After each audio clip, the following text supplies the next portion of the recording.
All right, I will say good morning. Good morning. Let us begin by thanking all of our sponsors for this morning's share. To thank our Talmud Torah sponsor, annual Talmud Torah sponsor for the month of the year of Tavshin Pei 5785, the Tilsim Mishpach of Eretz Yisrael, for dedicating all the Shurim and Drushos this year as a zechus for Besoros Tavos for all of Am Yisrael. Our Talmud Torah sponsors for the month of Iyar, Haba Alim L'Tov Shmuel Rabbi Karamkin, the creation of the yard site of Shmuel's father, Leonard Karapkin, Lipa Ben Yecheskel, Kohen Zichron Livracha, and our week of learning sponsor, Hillary Jacobs in Kent, in memory of her daughter, Shifra Bas Chana Dina Zichron Livracha. We hope that in the merit of our Talmud Torah, the Neshama will have an aliyah, the family in Nechama, and the merit of our learning, and merit Hashem, bring home all of our hostages and our holy soldiers, should be successful, B'chol Maaseh Yedehem. So with that, let us be with a beautiful daf ahead of us today. Today's daf is Yud Tes 19. We are picking up on Yud Ches Amud Beis, pretty much right in the smack in the middle of the daf, right in the middle. Amr Rabbi Yochanan, Mishum Rabbi Shimon Bar Yochai. Rabbi Yochanan says the name of Rabbi Shimon Bar Yochai. Literally, like right in the middle. Good. Gemara says, Kol she'eino porish me'ishto samoch levesta. Whoever does not go ahead and separate from his wife prior to the onset of her nidos, her period. So let's remember again, we saw in yesterday's daf. What does this mean? So the halachic definition of this is an ona. So let's say, for example, again, just giving a very simple example. A woman becomes nid, a woman gets her period once every 30 days. So halacha l'maisa, on that 30th day, that's considered to be her veses. And the ona, let's say again, she gets it by day, that daytime is her ona. So the halacha is that a husband is supposed to separate from his wife at the time of that entire daytime period. So the Gemara says, whoever does not go ahead and separate from his wife prior to her veses, prior to the arrival of her period, afilu havyun lo banim kibnei Aaron mesim. Even if he has children who are so righteous like Aaron, they die. Now, what we're going to do is there's going to be a couple of Gemaras like this. We're going to go through all of these Gemaras, again, highlighting a little bit of profundity on each of the pieces, and then looking at all of them in a more general sense. Okay, so just hold on.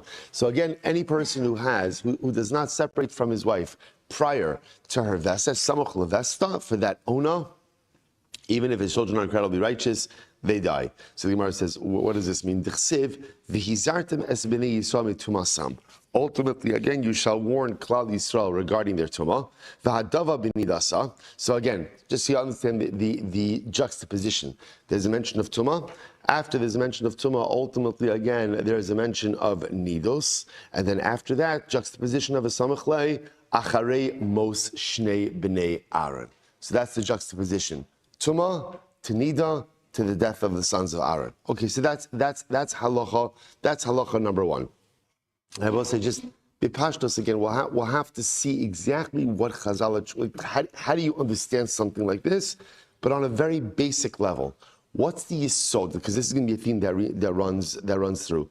What's the yesod of a man being porish from his wife samoch levesta?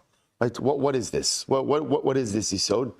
This is a yesod ultimately of giving up something that technically should be permitted to you, but for the sake of achieving a higher level of kedusha, you're willing to engage in self-sacrifice, right? Now, we're not getting into this because it's daf Yomi, not the halacha be'in shir, but there's a whole discussion halacha about vestos, daraisa, derabanan, right? With this whole concept, ultimately, again, of how a person has to conduct themselves in anticipation of the arrival of a woman's period. Is that again a din daraisa? And then again, without sidestepping all of that, so midaraisa. So if a woman becomes a nida, her husband can't be with her. Okay, that they can't be together. That's the halacha.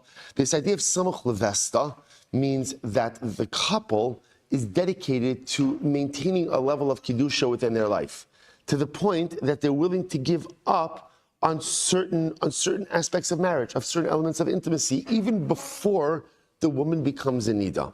When a couple has that drive and has that motivation within their home, within their life, that creates a heightened level of kedusha. Failure to do that creates a diminished level of kedusha. We've seen this before, that sometimes when Chazal say that children die, chas v'shalom, rachmana litzlan, it doesn't have to literally mean that children die. but rather what it means is death sometimes is used as a metaphor for non-actualization. That one of the greatest ways to stymie and to stunt the spiritual growth of our children is to be parents who are not devoted to spiritual growth. So if I'm as a parent and not willing to sacrifice for Kedusha, if I'm a parent and not willing to push myself for a heightened spiritual level in my marriage and in my home, guess what? I'm going to have children just like that also. Don't expect your kids to be any better than you. So if I'm not committed to sacrificing and giving up things for higher levels of Kedusha, then even if my children have the ability to be as righteous as the sons of Aaron, if they're being raised in a home and an atmosphere where sacrifice for Kedusha is not a thing, then they're not going to self-actualize either. Then ultimately, chas v'shalom, they could, so to speak, die. They could, so to speak, never fully actualize into the people they can become. Incredible, incredible Gemara. Next, listen to this. So this is the converse. You don't often see this in Ma'amari Chazal. This is really fascinating. So the converse, if a man separates from his wife, samach levesta, havyin la banim zecharim. He'll have sons. He'll have sons. Okay, so where does we get that? From Dechsev, lahavdil ben hatamia ben atar. So listen to this, because it says juxtapositions.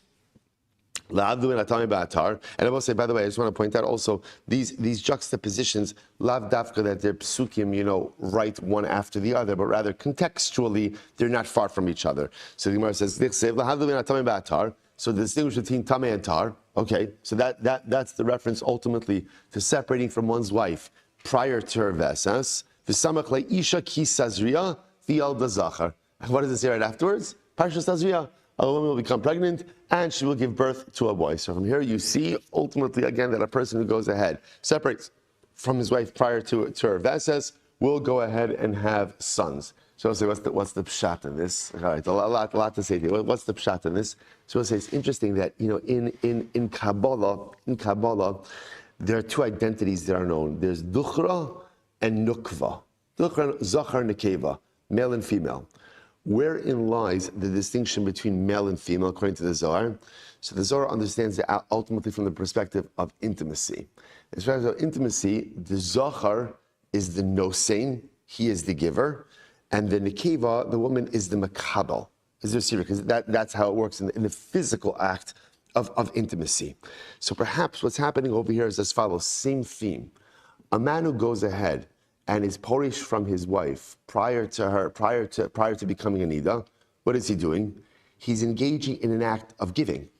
He's self-sacrifice. I'm giving up something that technically speaking is a right, so to speak, it's a right that a couple has in marriage. They're giving up that right. They're yielding, they're giving that right for the sake of achieving a life of Kedusha.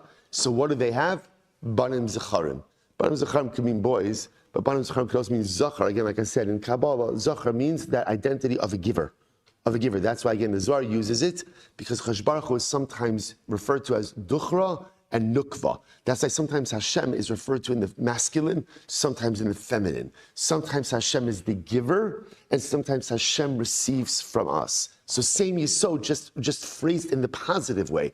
If a couple is Polish, and by the way, I just want to point out, all of this is phrasing it from the perspective of the man, but of course these halachas, for this to work, this is a man and woman together. This is a synergistic partnership between husband and wife. So if husband and wife live a life where ultimately they're willing to give to HaKadosh Baruch Hu, they're willing to sacrifice to HaKadosh Baruch Hu for the sake of some higher good, what happens? Havin lo banim zecharim.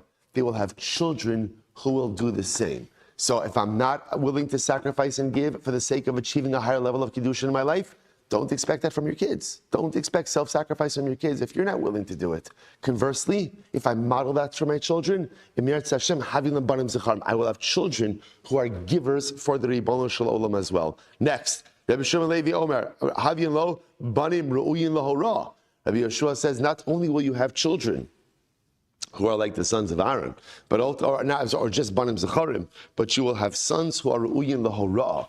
What does Hora'ah mean? Again, literally judges. But again, what it means is a heightened level of giving. And you'll have children who themselves commit themselves to Klal Yisrael. Because also the highest level of giving that we engage in is the sense of self-sacrifice for our people. So not only will you have, so to speak, banim zecharim, male children, duchra, but you'll also have children who are willing to give for Klal Yisrael. Tichsev lahavdil ulahoros. Incredible. Am Rabbi Chia, one more halacha, or one more statement. Am Rabbi Chia bar Abba, Am Rabbi Yochanan, kala mavdil al hayayin b'matzei shabbosos. This is a great Gemara.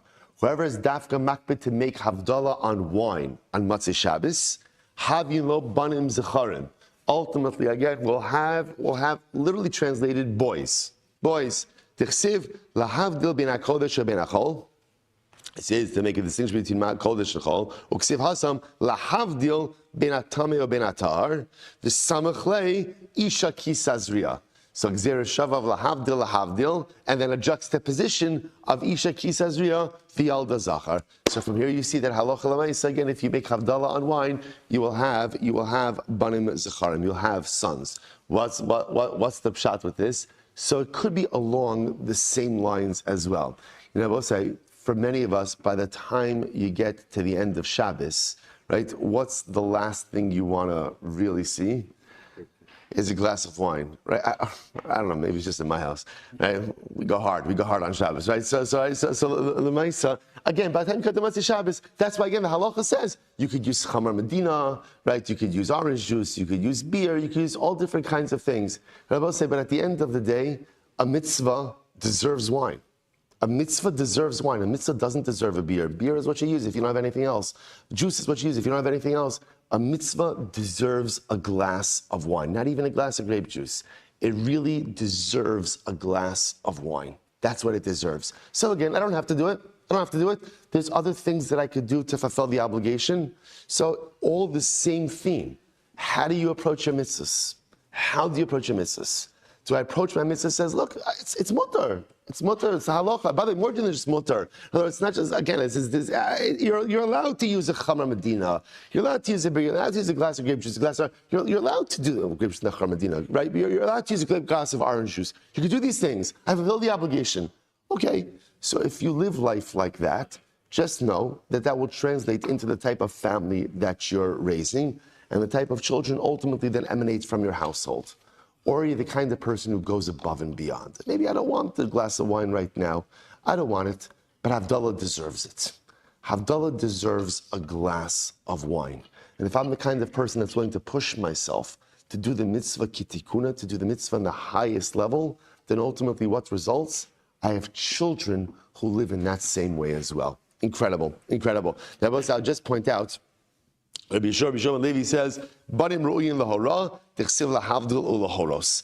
Ultimately, again, Rabbi Shmuel takes it a step further. Now, whenever you see ru'yin lahora, so what that means is that's even a highlight. So, banim zecharim represents for us again the idea of givers, duchra, right in Kabbalah, the giver, the giving personality. Hora is even a higher level of giving because hora in this context represents a commitment to the klal. So the highest level, we know, and on our personal lives we know this, the highest level of giving that we achieve, yes, is with our money, but it's also with our time, with our resources for the benefit of community. Whatever we do for the klal, that's the highest level of giving. Incredible. I'm Rabbi Yomi bar Yafes, I'm Rabbi Lazar. But I really, by the way, I just want to point out, there's so much more to say on all of these Gemaras. But I've already ruined the clock on today's shir. So we'll save it for a different time. But just to understand how much more there is here. One more piece. I'm Rabbi Yomi bar Yafes. And I'll just point out, fine. I'm Rabbi Yomi bar Yafes. I'm Rabbi Lazar. Whoever goes out and sanctifies himself at the time of intimacy, havin lo banim zecharim. Ultimately, again, we'll have. So once again, often it refers to children. But Lamaisa, again, remember, I think we're globalizing that concept to mean children who are givers. Shene'amar v'skadashtem v'isem kidoshim. Pasuk says, sanctify yourself. V'samachlei isha kisazria. And it juxtaposes it ultimately again to if a woman will have a son. Rashi points out over here, mekadesh atzmo betashmish derech tznius. What does it mean to sanctify oneself ultimately again during intimacy? To be modest. I will say there are many different halachas that govern how a couple should be intimate. Again, halacha is very permissive in terms of ensuring that the act of relations between husband and wife is pleasurable, is enjoyable, right? But Lamaisa, there still is a certain element of tznius, a certain element of modesty that's attached to it. So I will say it's an incredible yesod, same idea. You can approach intimacy as an animal seeking to gratify an innate carnal desire. And doing that, like, I don't care about anything, I just want to satisfy that desire. Okay, you could do that. Or a person could say, I'm willing to give up certain animalistic aspects of this to make this a davar shebek dusha, to make it holy. And I will say again, I want to be clear, right? Sometimes when we see Gemaras like this, we have this day that Chazal were like, a person has a sefer tehillim, husband has a sefer tehillim, and wife has a sefer tehillim, and then they close their sefer tehillim.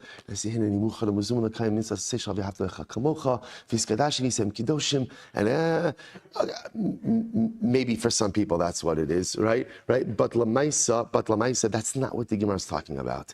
We're human beings. And the truth is, the act of relations, the act of intimacy with the act of intimacy with one's wife is supposed to be one of the most beautiful and meaningful and incredible and enjoyable things. That's what's supposed to happen. And it's usually not preceded by tehillim. It's supposed to be preceded by other things to make the act more enjoyable, not by a kapitel of tehillim. That all being said, there are things that we don't necessarily do, or ways in which we conduct ourselves. Again, this is not the shir for that. Ways in which we conduct ourselves, again, even during intimacy. And when and perhaps there are things that we'd rather not do, or things that we'd rather just not hold back on anything.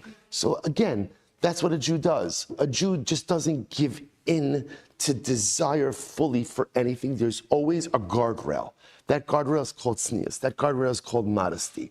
And if you're willing to live within that guardrail, which means I'm willing to give up certain things for the sake of a higher Kiddusha, then ultimately, again, just understand that translates into the home you're building, translates into the children that I'm raising. Incredible. Absolutely incredible. All right, back to Sharetz. Rabbi Elazar Omer.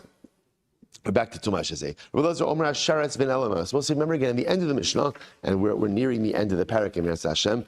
At the end of the Mishnah, we had a three-way machlokes. Rabbi Eliezer said that halacha lamaisa, you're chayiv for ha'elam tuma, but not chayiv for ha'elam mikdash. Rabbi Akiva seemed to say the same thing, although we'll see what their point of contention is. And Rabbi Shmuel said, it says v'ne'elam twice, you're chayiv for ha'elam mikdash, and for Helam Tumah. You're for both. Okay, so says the Gemara. What exactly is practical difference in all of these opinions? So the Gemara says, Amar Chizkiah, this is very interesting. Sheretz unavela ika beinayu.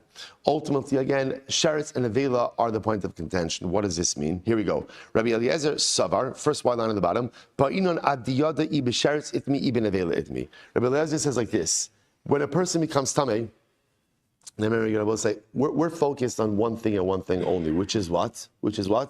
Carbonic liability, specifically what type of carbon? Oleviorate, right? So that when we speak about like liability, that's what we're referring to over here. So it says like this: in order to be chayav a carbon oleviorate, you need to know the source of your tumah. In other words, it's not just enough to know that I'm tameh, or to have known that. Because remember, we're talking about a lapse of awareness over here. It's not just enough to know that I was tameh, but rather, again, I need to know the very specific type of tumah. Rabbi Akiva says, "Lo ba'in adiyada decheven the itma ba'olam lo tzarich ibisharetz itmi ibn avelim." Rabbi Akiva on the other hand disagrees. He says, "No, not true. You don't have to know what type of tumah. In other words, as long as you know that what." You became tamei, then you had your lapse of awareness, you ate kodesh, you entered into the mikdash, then you realized what you did, then there's carbonic liability for old levi yorei. Right? So halacha l'maisa again, it doesn't matter if I know, was it a sheretz, was it an avela, who cares? V'chein amar Ula says as follows, Ula agrees, sheretz and avela can be now. The point of contention between Rabbi Elazar and Rabbi Akiva is whether or not you have to know the actual source of your tumah. To Ula, Rabbi Elazar, umeshani. Because Ula pointed out a contradiction between the positions of Rabbi Eliezer, and he rectified it, or he reconciled it. Amar Rabbi Eliezer, so the Gemara says, Mishani, mi Amar Rabbi Eliezer, ba'inun adiyada i b'sheretz itmi ibn avela itmi. Does Rabbi Eliezer really hold that in order to be chayav a carbon olav yored, you really have to know the source of your tumah? What about the following? Or mini, Amar Rabbi Eliezer, manavshach. Rabbi says like this, either way, manavshach, chaylev achol chayiv, no sir achol chayiv. Rabbi say, now let me point out to you what's happening over here. Take a look at Rashi for just a moment. Manavshach, Rashi says, manavshach mishnehi bekrisus, chaylev v'nosar lefanav, achol echamem b'shogig v'eni yodei eiza mehen v'shabbos yom kippurim asa malacha b'echad. So Rabbi says like this. Let's say you have a case where you violated. And the truth is, it doesn't really matter how you violated, liability would be the same. For example, I have a piece of chaylev and a piece of nosar in front of me. Now both say, you're not allowed to eat it, and if you eat it, you're chayiv chatos. Right? So Rabbi says like this, listen to this. So go back to the Gemara. Chaylev achol chayiv, nosar achol chayiv. So look, there's two pieces, right? I'm not sure. There were two pieces. Chaylev in front of me, nosar in front of me. I ate one of them. I'm not sure which one I ate. So Rabbi says, who cares? Who cares which one you ate? Why? Because what do we know? You did something aser and you're chayiv v'chatas. What does it make a difference if it was chaylev or nosar? For example, Shabbos chilal chayiv, Yomi Kippurim chilal chayiv. Right? What does it make a difference? You're not sure, did I violate Yom Kippur or did I violate Shabbos? Either way, you chayiv. You chayiv, right? This is talking about shogis, you chayiv v'chatas. Or ishto nida baal chayiv, achosa baal chayiv. So I feel like this one may matter, actually a little bit, right? So again, so Lamaisa, right? A man had relations with his wife, his Anida, or his sister. He's not sure which one, right? Either way, it's aser. Now, what the Gemara means, what does it matter? It means from a liability perspective, what does it matter? It's the same liability.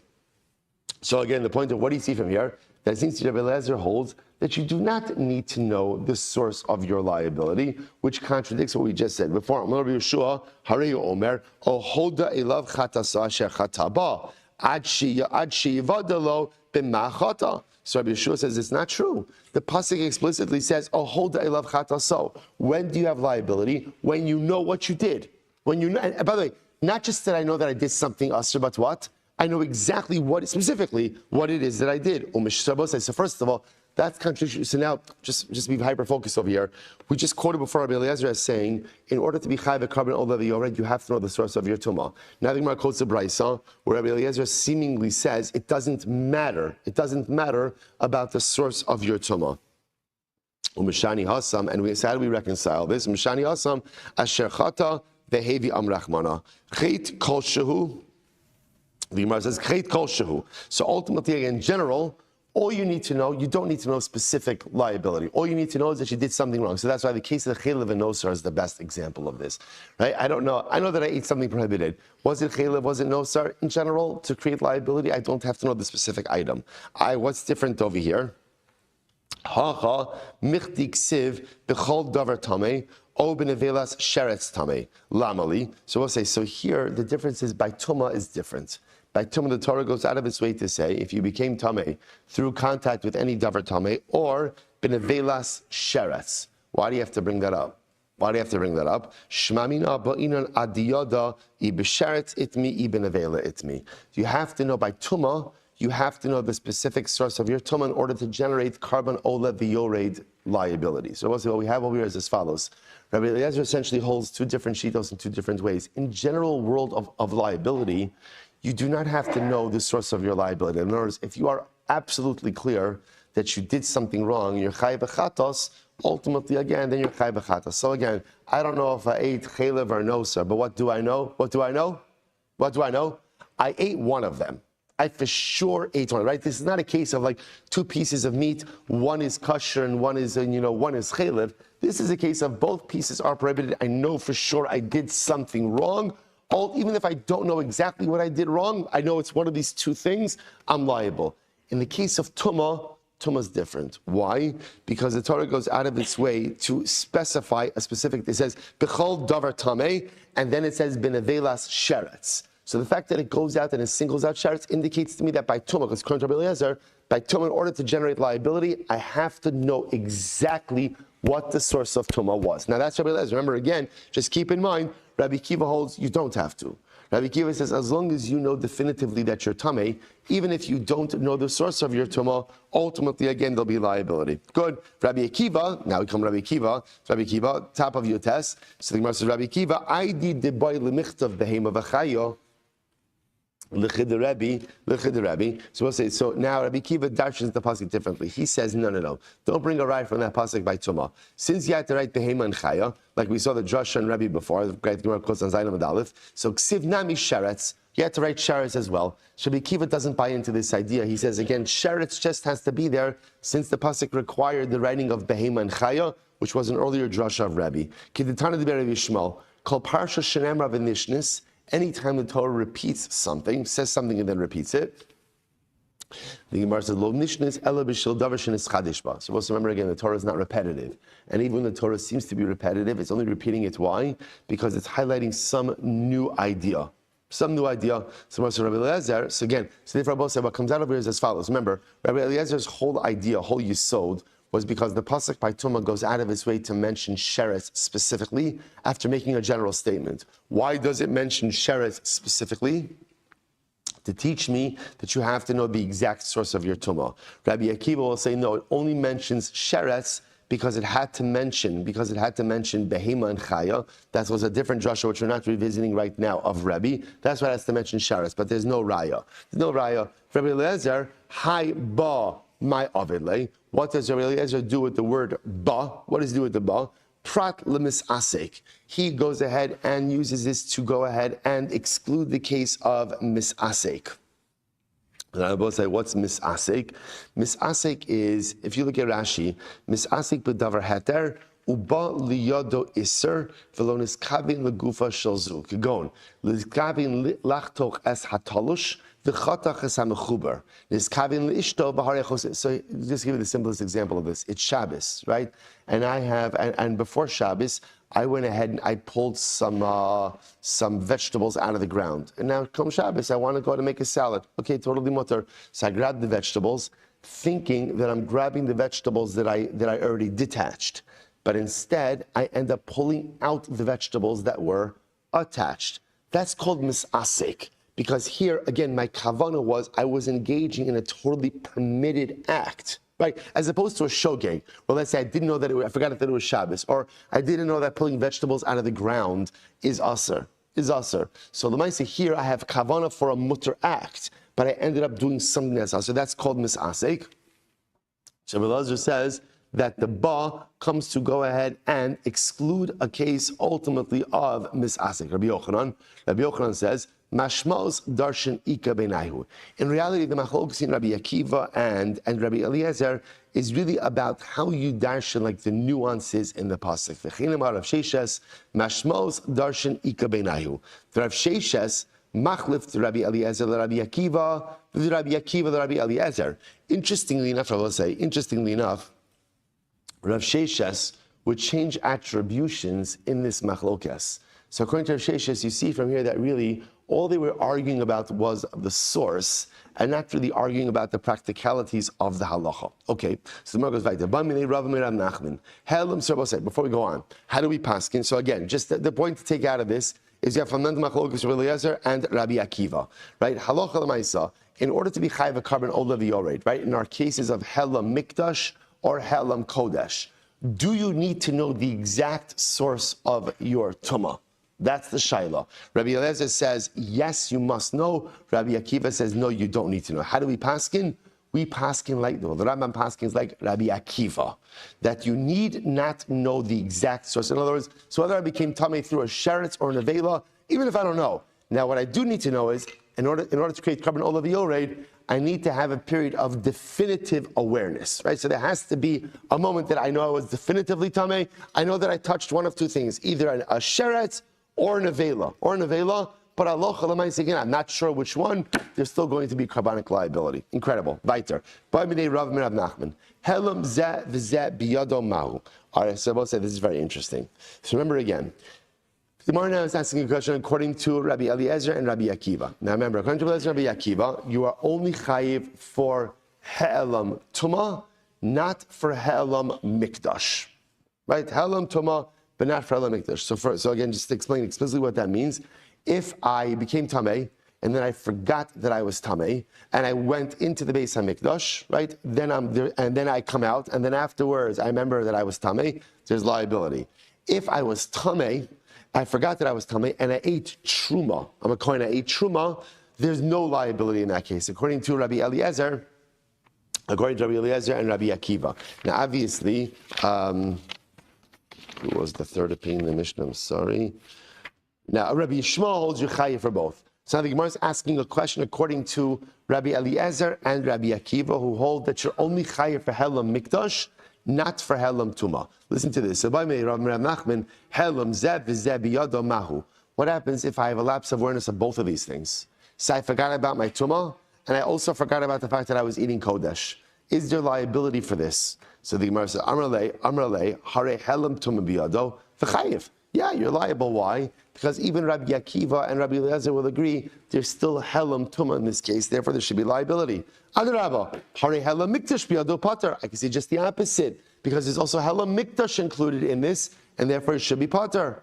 Rav says like this. So what says again? I just want to point out this is only a kasha according to Rabbi Akiva and Rabbi Eliezer, who hold that there's only liability for helam mikdash and not for helam kodesh. So if a person has a lapse of awareness of both these things, so I became tamei, and now I'm eating truma. So I forgot that I'm tamei, and I forgot that I'm eating truma. According to Rabbi Eliezer and Rabbi Akiva, is there liability in this case? The first opinion says, yeah, of course, because after all, there's helam mikdash over here. Let's say I'm doing this inside of the mikdash as well, right? There's helam mikdash. So the Gemara says, Cha'adraba, hari helam mikdash biyado upater. Ravashi, chazinan imi tuma kaparish, hari helam tuma biyado v'chayiv. So Ravashi says like this. We look, when he has awareness of what causes him to separate. If ultimately, again, it's awareness of his tumah that causes him ultimately, again, to separate, then it's clear that this is a case of helam tumah, and therefore there's liability. Imi mikdash kaparish hare helam mikdash biyado pater. If on the other hand, it's awareness of the mikdash that causes him to separate, then this is a case of helam mikdash, and he will be pater. That doesn't make any sense. Klum parish mi mikdash. At the end of the day, obviously, any prisha, any separation is going to be because, of awareness of the mikdash. Ella, I'm sorry. I'm Rabbi Rashi. Klum parish mi mikdash. Ella mishum tuma. Klum parish mi tuma. Ella mishum mikdash. So we'll say at the end of the day, again, these types of tumas and these types of awarenesses are intertwined. The only reason he's going to separate out because from the mikdash is because of the tumah, and the only reason he's going to have awareness about the tumah is because of the mikdash. Ella loshna. Rather, the Gemara says it makes no distinction, upater. Now, I'm sorry, Rashi says upater. So interestingly enough, according to Rabbi Eliezer and Rabbi Akiva, in any situation where there is helam mikdash, even if there is also accompanying helam tumah, you will be exempt from carbonic liability. Again, you're exempt from carbon ola v'yorei. Fine. Tanrabanan. So we'll say, so I just want to point out, I guess this is a good time to mention this now. I'll mention now, though we're going to come back to it later on. We paskin like Rabbi Shmuel, right? That's a little anticlimactic. We've kind of known that because we've been operating that way throughout the entire sugya. We paskin like Rabbi Shmuel, namely that there is liability for both helam tumah and helam mikdash, right? So whether it's that I'm becoming tamei, I eat kodesh. I forgot that I'm tamei. I eat kodesh, and then I remember that I was tamei, or I became tamei, forgot that I was tamei, entered into the mikdash, left, and then realized that I was tamei. So whether it's helam mikdash, I forgot that about the bis mikdash, or I forgot about my tumah. Either way, halacha l'maisa, I am tamei. I should say, there's liability. I'm sorry, not that I'm telling you. There's liability for carbon ola v'yorei. So once again, we paskin halacha l'maisa like Rabbi Shmuel that whether for helam tuma or for helam mikdash v'kadoshav, there is carbon ola v'yorei liability. Beautiful. Okay, let's go back there. But some very interesting cases over here. Tanrabanan, shnei shevilin, echad tami ve'echad tar. Wow, what a gemara. I come to a crossroads in life, and there are two paths in front of me. One is tahar, one is tameh. Story of our lives. Shnei shevilin echad. So we'll say, you know what the great part about the Gemara is that often is not necessarily true in our lives. Is the case in the Gemara, right? The Gemara says, I know exactly which one is which. right? The challenge of the human condition is I know that there are two paths, but often I do not know which one is tamei and which one is tar. I come to a crossroads. There are two pathways in life. One is tamei, one is tar. V'halach berishon v'lo nichnas b'sheni v'nichnas. I will say, what do?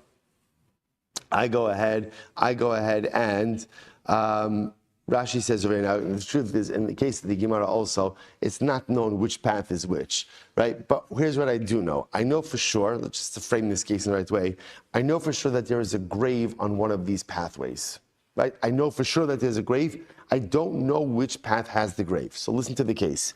I walk down path 1, okay? Shkoyach. I don't enter into the Beis HaMikdash after walking down path 1. Then I walk down path 2. And after walking down path 2, I then go into the Beis HaMikdash. So what's the halacha? Chai.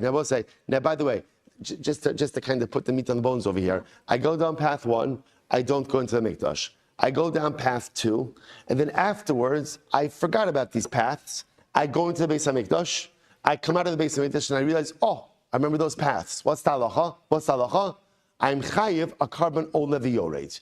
Now, why am I chayiv a carbon? This is actually a pretty intuitive case. Why am I chayiv a carbon olev yored? Why?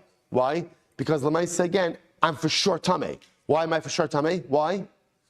I went down both paths, and both of those paths, right? I know that one of those paths is definitively tamei. Okay, beautiful. Rashi says chayiv carbon olev yored sheyesh kan betchili yedia vadois. Because again, after I went down path number 2, I know for sure at this point, I am tamei. Right? And by the way, I just want to point out something very interesting. This harkens back, just like that word, harkens back to our previous machlokes, right? Where we see like Rabbi Akiva, we pass like Rabbi Akiva, that one need not know the definitive source of their tumah in order to be tamei. As long as I know that I'm definitively tamei, even if I don't know exactly the source, I'm still tamei. So now at this point, I went down both paths. Afterwards, again, I forgot about the paths. I go into the Beis HaMikdash. I come out. I'm chayiv carbon olav yored. Okay, pretty intuitive case. However, halach berishon. Listen to this. V'nichnas. So then, listen to the second case. I go down the first path. After I go down the first path, I go into the Beis HaMikdash. Then, hiza v'shana v'taval. Then I do paraduma. Go to the mikvah, right? So again, here's the progression. I go down first path, go into the Beis HaMikdash, then do paraduma, purify myself. V'yachakach halach b'sheni. Then I go down the second path, right? V'nichnas. And then I go into the Beis HaMikdash. Okay.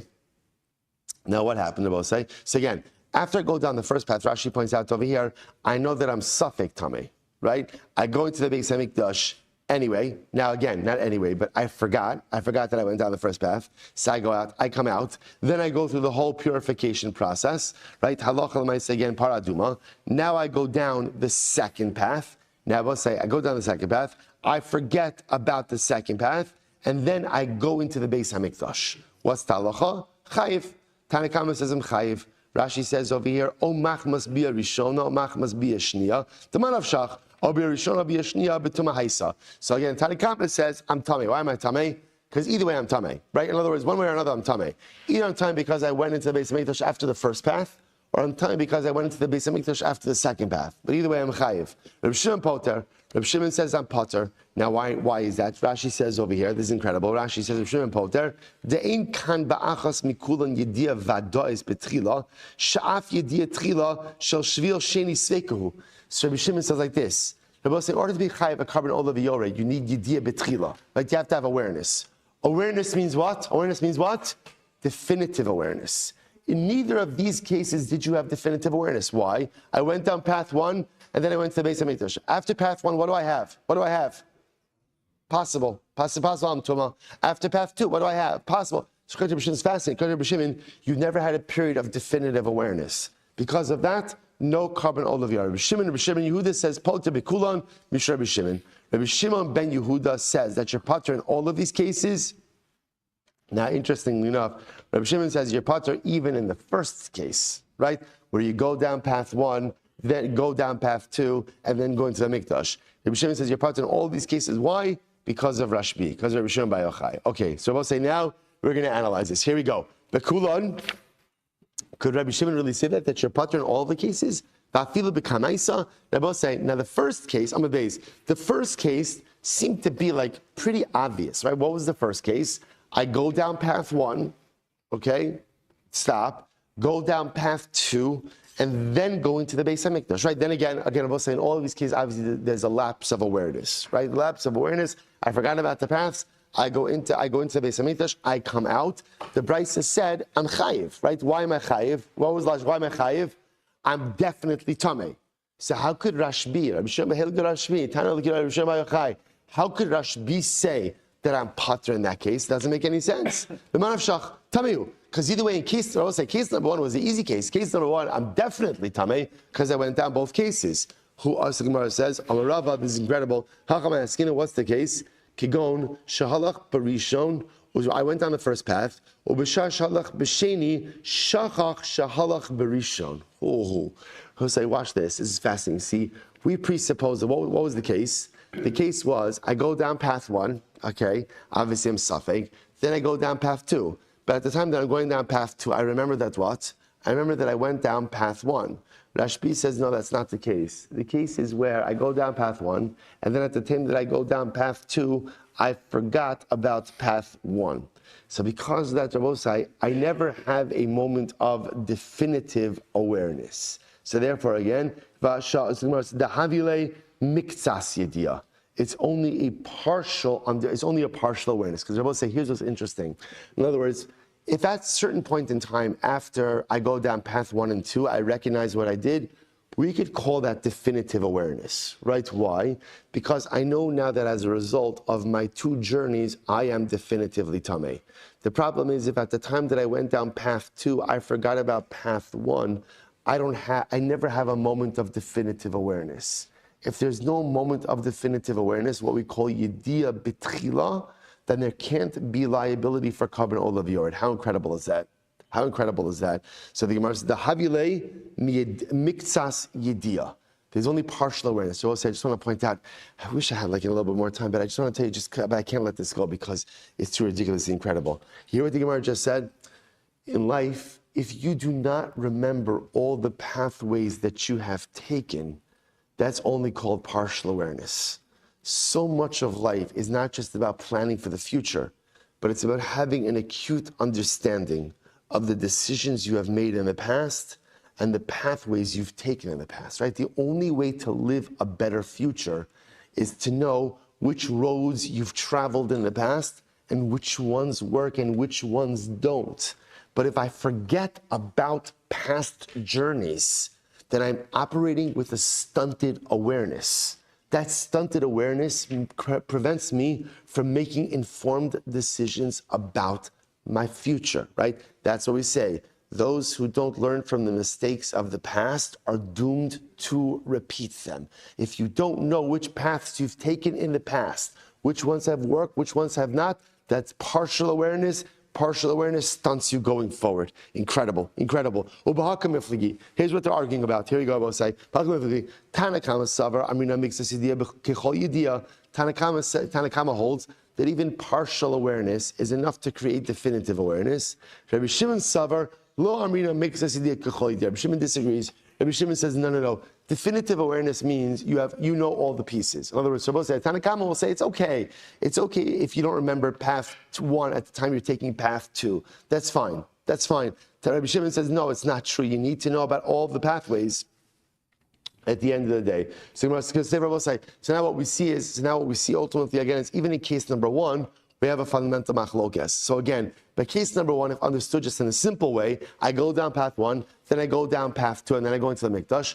If we're talking about a case where I remember both pathways, everyone agrees that I'll be chayiv a carbon olav yord. I forget, I go into the Beis HaMikdash, I come out, now I'm chayiv a carbon olav yord. Everyone will agree with that. What happens, however, when you're on path 2 and after path 2, I forgot about path 1. So Tanakama says that's still called definitive awareness. You could be chayiv a carbon olav yord. Rabbi Shimon Bar Yochai says no.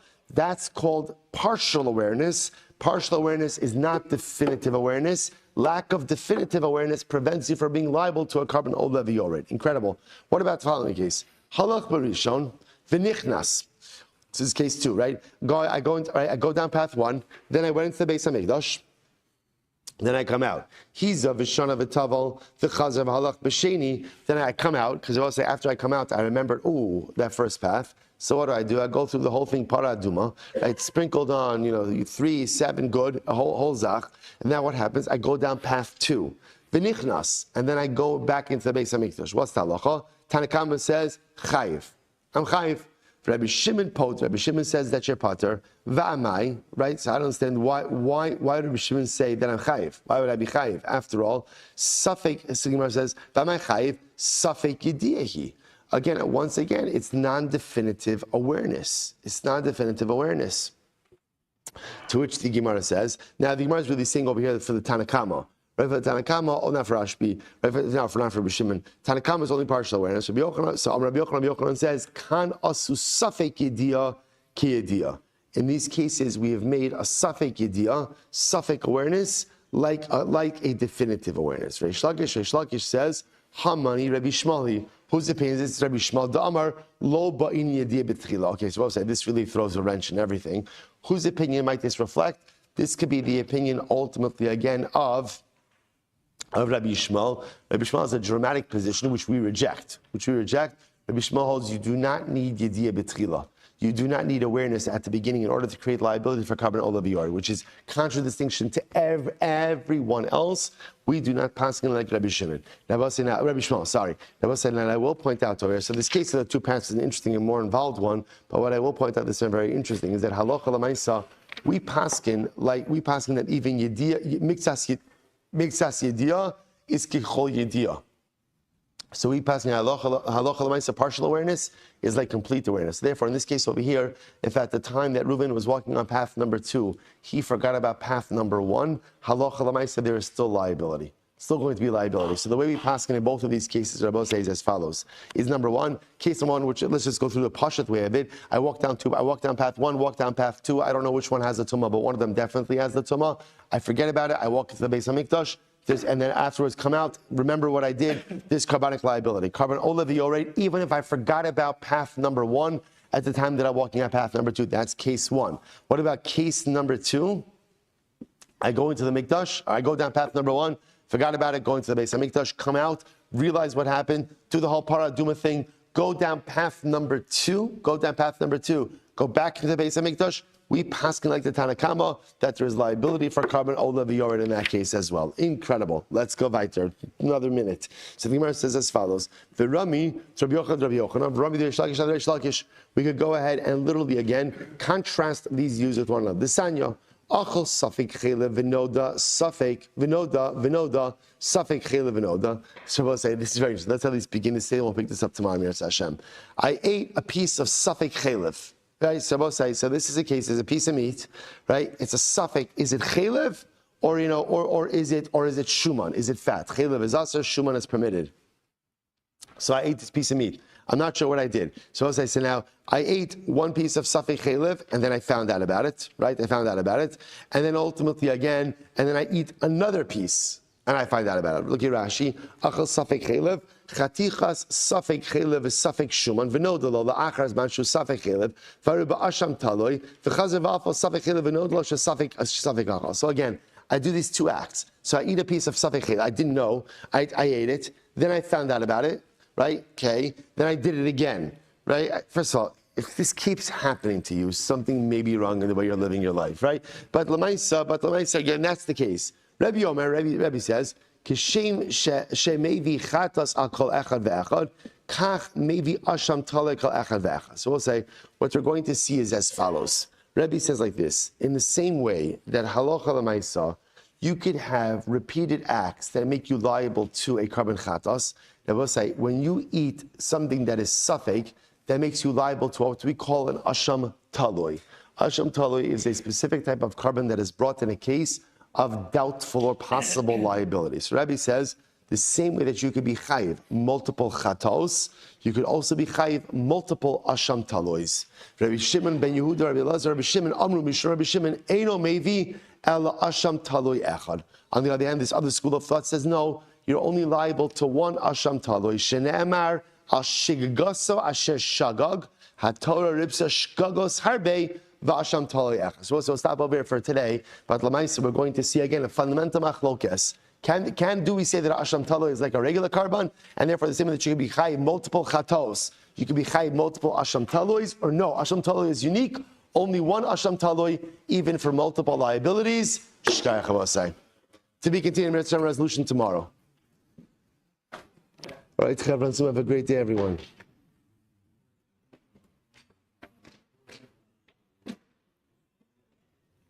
All right, someone will let me know how AI